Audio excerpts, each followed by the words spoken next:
What is going on, guys? Throughout NFL history, there are so many players who have been deemed untouchable, meaning they'll most likely start and finish their career with one team. But as we have learned over time, there is no such thing as untouchable. Absolutely anybody can get traded, even when you least expect it. We have a trade that sends DeAndre Hopkins to the Arizona Cardinals. We've got a trade that sends David Johnson to the Houston Texans. These 12 guys can tell you all about it. Here are 12 NFL superstars we thought would never be traded, but did. Here we go with number 12, Mike Haynes. Believe it or not, kids, there was a time when the Patriots weren't very good. Way before Tom Brady, there was a superstar cornerback named Mike Haynes, who stood as a longtime face of the New England Patriots. Haynes was a 9-time Pro Bowler who earned a pair of first-team All-Pro selections during his Hall of Fame career. Haynes played with the Pats from 1976 to 1982, and it felt as though the organization was intent on keeping him around. They were hoping that the stud corner would lead the team to a Super Bowl, but the Patriots just weren't able to build a winner around Haynes,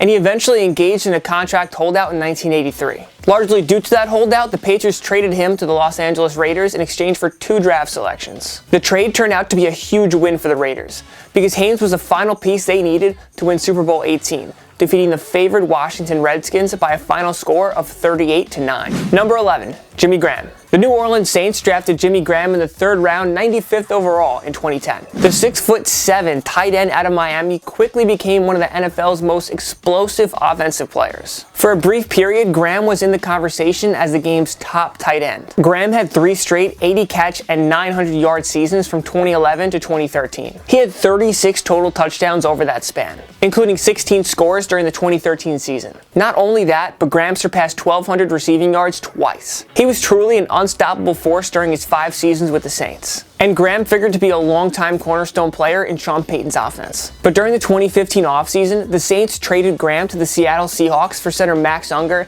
and their 1st-round pick in that year's draft.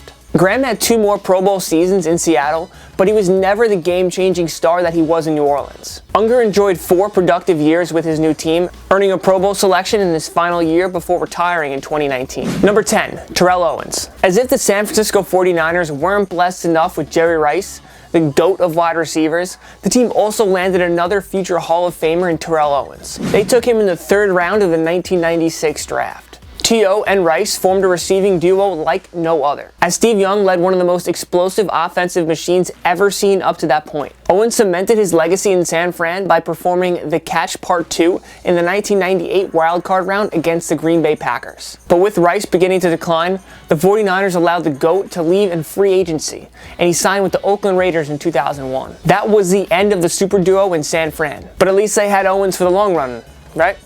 Owens was a Pro Bowler in San Fran every year from 2000 to 2003. But the two sides weren't able to agree on a new contract. And in the 2004 season, he was traded to the Philadelphia Eagles, where he spent the next 2 seasons. Of course, T.O.'s ego and attitude didn't last long in Philly, and he was released after just 2 seasons. But here we are almost 2 decades after that trade, and it's hard to believe that the 49ers willingly let go of an all-time great pass catcher. Number 9, Drew Bledsoe. It was supposed to be Bledsoe, not Tom Brady, that would lead the New England Patriots to the golden era. Bledsoe guided the Patriots to Super Bowl 31, but they fell to Brett Favre's Green Bay Packers. 4 years later, he signed a giant 10-year contract extension worth $103 million with the Patriots, and it was clear that Bill Belichick wanted Bledsoe to finish his career where it started. But you all know the rest.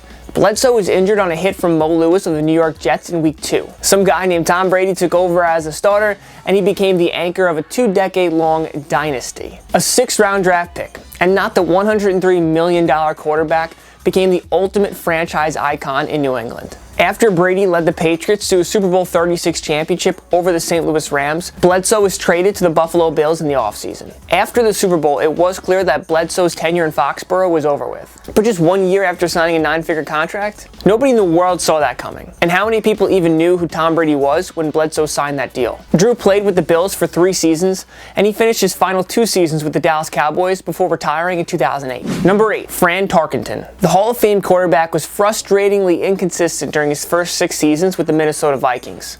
which spanned from 1961 to 1966. But a trade to the New York Giants in 1967 did wonders for Tarkenton, who would often rank among the leaders in passing yards and touchdowns while cutting down big time on his interception totals. Tarkenton did more than enough in New York to seemingly secure a long-term future there. But they traded him back to Minnesota in 1972. The Giants received Norm Snead, Bob Grimm, Vince Clements, and 2 draft picks in return. The trade was a coup for the Vikings, who reached 3 Super Bowls under Tarkenton's guidance, though they lost all 3 of them. He was named NFL MVP in 1975 too. Why did the Giants let this guy go again? Number 7, Antonio Brown. The 2010 6th-round draft pick out of Central Michigan was on the path to greatness with the Pittsburgh Steelers. In 9 seasons with the Steelers, Brown earned 7 Pro Bowl and 4 first-team All-Pro selections. He led the league in receiving yards and receptions twice apiece. Brown and Ben Roethlisberger were the league's best QB wideout duo for 5 seasons. The two helped Pittsburgh reach the 2016 AFC Championship game. But Brown had a tense relationship with his quarterback, and he left the team before their Week 17 contest in 2018, in what was a must-win game against the Cincinnati Bengals. Brown then asked for a trade, and the Steelers reluctantly sent him to the Oakland Raiders for a 3rd and 5th-round draft pick.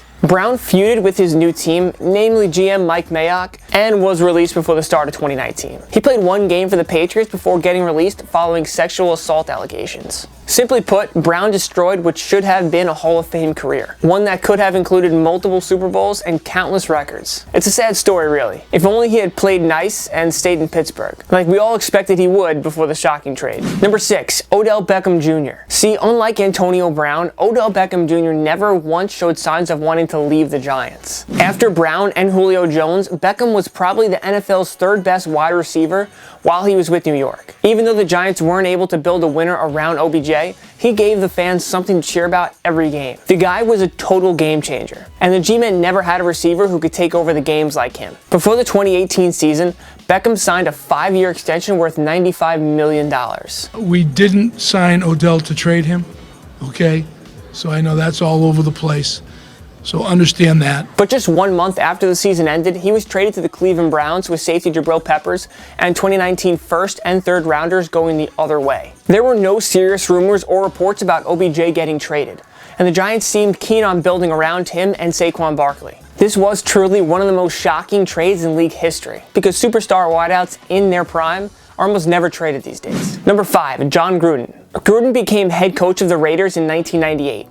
After starting out with back-to-back 500 seasons, Oakland reached the 2000 AFC Championship game, where they fell to the Baltimore Ravens. Gruden's Raiders then fell to the Patriots in the controversial Tuck Rule game during the 2001 AFC Divisional Round. Despite the tough loss, Oakland was still a budding powerhouse thanks to Gruden's genius system. But Raiders owner Al Davis didn't value Gruden as much as the Tampa Bay Buccaneers. In the 2002 offseason, Davis traded Gruden to Tampa Bay for 2002 and 2003 first-rounders, plus a pair of second-rounders and $8 million in cash. As luck would have it, Gruden and the Bucs met his old Oakland team the ensuing season in Super Bowl 37. The Buccaneers crushed the Raiders 48-21 as Gruden got the last laugh against his old team. But because football's weird, in 2018 Gruden left the broadcast booth to rejoin the Raiders as their next head coach, inking a 10-year deal worth $100 million.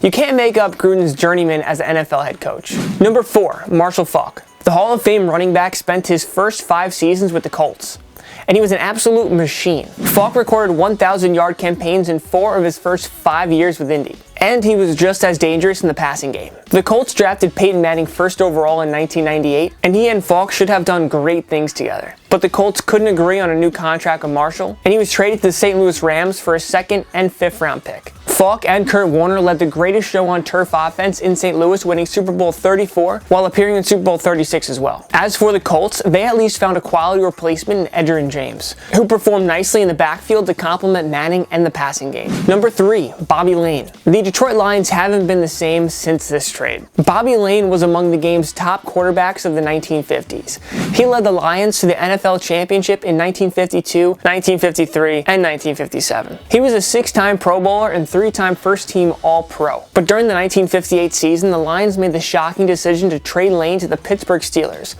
which signaled the end of their dynasty. Instead of going on and on about their history, let's just sum it up by saying the Lions have only recorded 1 postseason victory since this trade, and that was back in 1991. Worse yet, there's no time machine that allows the Lions to go back and undo this trade. So the misery in Motown continues. Number 2, Brett Favre. Favre was taken by the Atlanta Falcons in the second round of the 1991 draft, but they curiously traded him to the Green Bay Packers 1 year later. Favre stepped up as a new face of the historic franchise. He set a record for most consecutive starts with 297, and Favre led the Packers to Super Bowl 31 and 32 appearances, defeating the Patriots in the former. Favre also won 3 consecutive MVP awards from 1995 to 1997. It's safe to say that number 4 was the league's best quarterback during the 90s. But during his final years in Green Bay, Favre often went back and forth on retirement. He decided to retire after the 2007 season, following the Packers' loss to the New York Giants in the NFC Championship game. But a few months later, Favre went back on his word and decided he wanted to continue playing. The Packers weren't willing to cater to his request on this occasion. However, Mike McCarthy and company had already decided to roll with 2005 first-round pick Aaron Rodgers as their new starting quarterback. So the Packers traded Favre to the New York Jets for what wound up becoming a third-round draft choice. Seeing Favre play in a non-Packers uniform was strange. Of course, it was even stranger to see him suit up for the NFC North rival Minnesota Vikings in 2009. Favre spent his final 2 years in Minnesota before finally retiring after the 2010 season. It took us a couple years to believe that he was genuinely retired. Number 1, Joe Montana. Before Tom Brady embarked on his GOAT-worthy career, Joe Montana was widely regarded as the greatest quarterback of all time. Drafted in the 3rd round by the San Francisco 49ers in 1979, Montana became one of the NFL's best quarterbacks. He led the 49ers to their first Super Bowl championship in the 1981 season. But that was only the beginning of something special. Montana and the 49ers dominated the NFL landscape in the 80s, winning 4 Super Bowl championships. He was a 3-time first-team All-Pro who won the MVP award in back-to-back years in 1989 and 1990. It felt as though Montana was going to play for the 49ers right up until his retirement. But everything changed when he was knocked out of the 1990 NFC Championship game against the New York Giants. It was a hard hit from Leonard Marshall. The 49ers wound up losing 15-13, and it turned out to be Montana's final playoff game with the franchise. An elbow injury and subsequent surgery forced Montana to miss the entire 1991 season. He didn't play again until the 1992 regular season finale, but Steve Young had performed nicely in Montana's absence. So the 49ers stuck with Young for the team's 2 playoff contests. Then, in the ensuing offseason, the 49ers had to choose between Young and Montana. They made the gutsy call in moving on from the 4-time Super Bowl winner, sending Montana and a 3rd rounder to the Kansas City Chiefs. Montana in a jersey other than the 49ers red, white, and gold? It seemed unimaginable, but it happened. And wouldn't you know it, the trade turned out to be beneficial for both sides. Montana guided Kansas City to the playoffs in each of his 2 seasons there, even reaching the 1993 AFC Championship game. Young would keep the 49ers dynasty going by leading them to a Super Bowl 29 championship. It was a rare blockbuster trade where everyone was a winner. What other NFL players did you think would never get traded, only for them to get traded? Join us in the comments section below. If you liked this video and learned a thing or two, clicking the like button helps us out a ton, and we do appreciate it. Make sure to follow myself and Total Pro Sports on social media. We post great content every single day. If this is your first time coming around TPS, though, subscribing is a great idea. But as always, thank you for watching. I'm Joe Biondo. We'll see you next time.